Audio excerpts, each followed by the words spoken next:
Klobuchar makes her not-so-quiet bid to be Joe Biden's running mate. Joe Biden praises Amy Klobuchar when given the chance, calling her first-rate. But the presumptive nominee has declined to offer many clues on her standing as a potential running mate. Klobuchar has followed in stride, often answering that she won't engage in hypotheticals when asked. But out of the spotlight of national interviews, the Minnesota senator is waging a not-so-quiet campaign to become Biden's number 2, joining his podcast, raising money and assuming the role of a top surrogate. View Trump and Biden head-to-head polling. The prospect that Biden could pick Klobuchar has generated a fierce backlash from some Democrats, who signaled the 3-term senator would be an unacceptable choice stemming in part for her criminal justice record while she was a county attorney. That record could resurface as her home state grapples with the death of George Floyd, who died this week in Minneapolis after pleading that he couldn't breathe while a police officer held him down with a knee on his neck. Klobuchar, along with other Minnesota lawmakers, has called for an investigation into the death and told CNN the case is just crying out for some kind of a charge. Still, allies point to Klobuchar's work ethic, ability to cut deals across the aisle and attractiveness to some voters in battleground states make her a quality candidate. She is really about the work, Minnesota Senator Tina Smith, a personal friend, said of Klobuchar in an interview. If you wanted to know what kind of vice president she would be, I think that would tell you. She is somebody who is not afraid to dig in and get the work done. It's a message akin to the one Klobuchar tried to deliver to voters during the Democratic primary, and a legacy she has continued to build on since her own campaign ended. After suspending her own presidential bid in early March, the 60-year-old senator has focused on making legislation to expand vote by mail and early voting her signature issues since the coronavirus outbreak, helping secure $400 million for the issue in the CARES Act that passed in late March.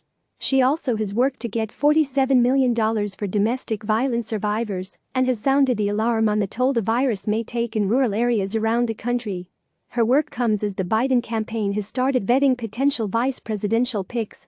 Biden committed to choosing a woman as his vice presidential pick back in March and has since created a selection committee to vet candidates.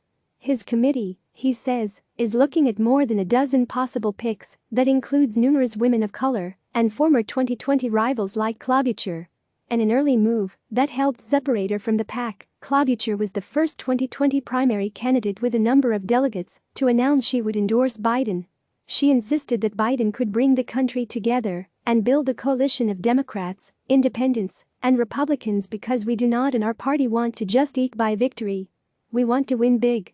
A Biden donor and Klobuchar supporter credited her for rushing to support the former vice president when, in the days leading into Super Tuesday, it was obvious it wasn't going to be her. I thought she was one candidate who grew a lot during the primaries. The donor added they thought the best options of the names being floated are Klobuchar and California Senator Kamala Harris. In deciding between Klobuchar and others, the Biden campaign faces a choice of what type of running mate is best suited to become his counterpart, a close ideological match like the Minnesota senator, and not at the racial diversity of the party, and energize his base by choosing Harris or Georgia's Stacey Abrams, or building a bridge between moderate Democrats and progressives by selecting Senator Elizabeth Warren of Massachusetts.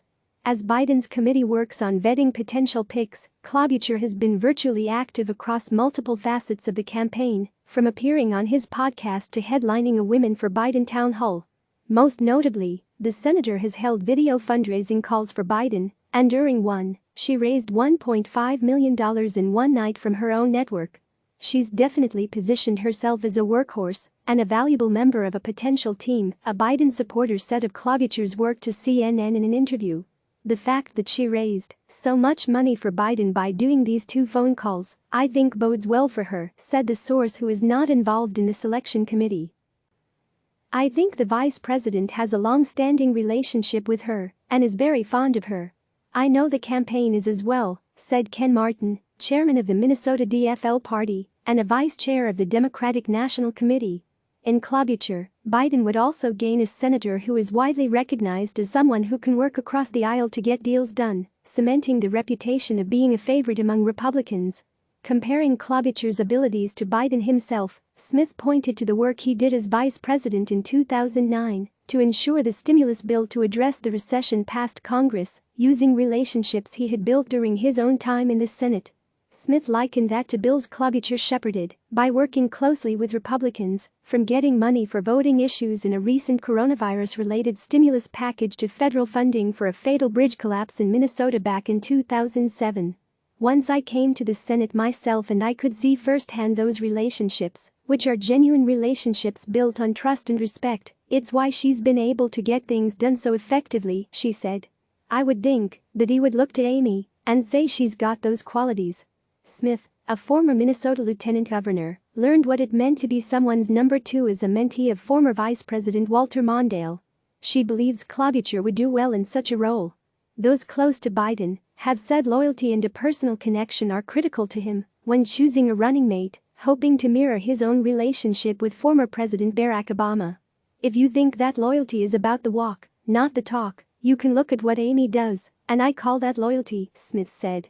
A workhorse, not a show horse. Klobuchar is often viewed as a staunch moderate from the Midwest who can attract white working-class voters, independents who voted for both Obama and Trump, and Republicans, a feat she demonstrated in the New Hampshire primary in February, when she placed third. She's responsive, she listens, she engages, she shows up, Minnesota Attorney General Keith Ellison said of Klobuchar. She has excellent numbers here in Minnesota. And I think she would do well in the Midwest, Upper Midwest, Michigan and Wisconsin. She's someone you can count on. The former congressman wouldn't say who he believes Biden should choose for vice president. But Ellison, who has been in contact with the Biden campaign since his pick for the nomination, Bernie Sanders, dropped out, rejected the premise that Klobuchar's efforts, after ending her own campaign, are to draw Biden's attention. She just does this, he said. She's a busy, hardworking person. So, I don't think it's that she's only just motivated by ambition here. I could see her doing this, no matter what the political moment was. Martin, who has worked with Klobuchar in the state for years, says her diligence is what separates her from other lawmakers in Washington, D.C. I think when people look at Amy Klobuchar, they see someone who's eminently qualified for the job. Someone who is a workhorse, and not a show horse, Martin said. Klobuchar transferred that work ethic from her campaign into Biden's almost immediately, transforming herself into one of his most active surrogates. The Minnesota native ended her presidential bid on March 2 after an event in Utah. Hours later, she flew privately to Dallas to join Biden and his wife Jill Biden at rally. In her concession speech, Klobuchar replaced her own name with Biden's. I think you know you have a home with Joe Biden, she said, altering a popular stump line in March. From that Dallas rally, she got straight to work for the former vice president, cutting 2 ads in her native Minnesota for their primary election. With her help, Biden won Minnesota handily, beating Bernie Sanders, who had won the state in 2016, by almost 10%. That night, Klobuchar aides told CNN the two spoke after his win. Klobuchar then headed to Michigan the following weekend as his surrogate, just days before the pandemic shut down the physical campaign trail. Biden won that state by more than 15%. In the month since, Klobuchar has launched the Win Big project, an effort to aid down ballot races with fundraising and endorsements. So far, she's endorsed more than 12 congressional and statewide candidates, participating in virtual fundraisers and sent fundraising emails.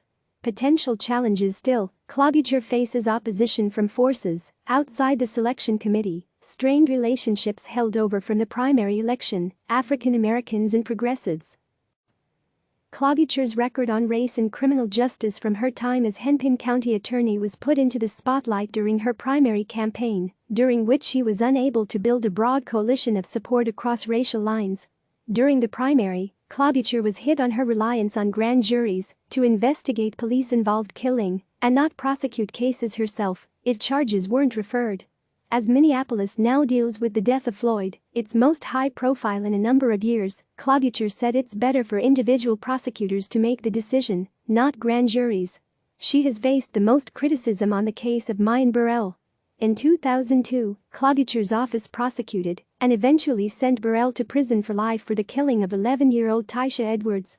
Tensions in her home state over the case grew after an investigative report raised questions about its handling. In the final days of her bid, groups including the Minneapolis NAACP called for her to suspend her campaign, and her staff had to cancel an event after black and white protesters occupied the stage shouting "Free Mayan." Asked if that record will hurt her chances, Ellison said Klobuchar isn't alone in having issues with her record. It'd be better if it wasn't there, but I don't think you're gonna have any candidate who doesn't have some sort of thing that they need to explain to a certain segment of voters," he said. Ellison pointed to other candidates. He noted a Law Harris, also a former prosecutor, championed which punished the parents of truant children, leading some to be jailed. And he acknowledged Stacey Abrams' loss in the 2018 gubernatorial Georgia race against current Governor Brian Kemp. In an effort to improve some of the strained relationships, Klobuchar has been vocal about the disparities people of color in the country face, which have been both highlighted and made worse during the pandemic. She called on President Donald Trump to partner with the Centers for Disease Control and Prevention and release more racial demographic data pertaining to COVID-19, and led the effort to make phone calls from inmates in federal prisons free during the pandemic. Those efforts earned her nods from National Urban League, the AARP, Voto Latino and the NAACP, which hosted a town hall with her to discuss the issue. Still, some black activists have made clear Klobuchar would not a suitable pick, going as far as naming her outright in a Washington Post op-ed earlier this month that implored presumptive nominee Joe Biden to choose a black woman as his vice president. Polling, too, shows that a number of voters want Biden to pick a diverse candidate. A new CNN poll conducted by SSRS released this month found that 38% of Democratic voters say Biden choosing a person of color is one of the top 2 traits they'd like to see in Biden's choice.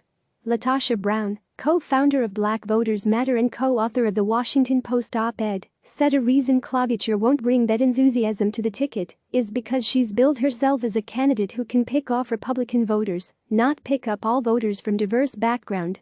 By her own account, her appeal is with white working-class Midwesterners. We're saying that she has to do more that. We're looking for a candidate that can pull the true diversity of the Democratic Party, specifically African Americans, Brown added.